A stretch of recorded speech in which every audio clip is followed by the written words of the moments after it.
Gemini AI రీసెంట్గా trend అవుతున్న Gemini AI photo editing ఎలా చేసుకోవాలో చూపిస్తాను. ముందుగా గూగుల్ బ్రౌజర్ ఓపెన్ చేసి జెమినీ గూగుల్ అని సెర్చ్ చేయండి. ఫస్ట్ లింక్ని ఓపెన్ చేయండి. ప్లస్ మీద క్లిక్ చేసి ఫోటోను అప్లోడ్ చేసి కింద ప్రాంప్ట్ టెక్స్ట్ ఇవ్వండి. మీకు ఎలాంటి టైప్ ఇమేజ్ కావాలో అలాంటి టెక్స్ట్ ఇవ్వాలి. నేను డిస్క్రిప్షన్లో ప్రాంప్ట్ టెక్స్ట్ శాంపిల్ పెట్టాను, ఒకసారి మీరు కూడా చెక్ చేయండి. ప్రాసెస్ ఏమీ మరీ కష్టం కాదు, కొంచెం సింపుల్గానే ఉంటుంది. 1-2 సార్లు చూస్తే ఈజీగా అర్థమైపోయిద్ది.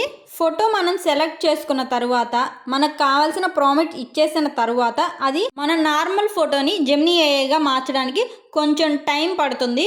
ఫోటో మారిపోయిన తర్వాత మనం ఆ ఫోటోని డౌన్లోడ్ చేసుకోవచ్చు. డౌన్లోడ్కి కూడా కొంచెం టైమే పడుతుంది. చూస్తున్నారు కదా, కొంచెం టైం తర్వాత మన మామూలు ఫోటోని జెమినీ ఏఐ ఫోటోగా ఎలా వచ్చేసిందో. ఫోటోని మనం మార్చిన తర్వాత మెయిన్ థింగ్స్ ఏమైతే ఉన్నాయో అవి మనకి క్లియర్గా మారిన ఫోటోలో కూడా కనపడతా ఉంటాయి. ఈ వీడియో మీకు నచ్చినట్టయితే please like, share and subscribe.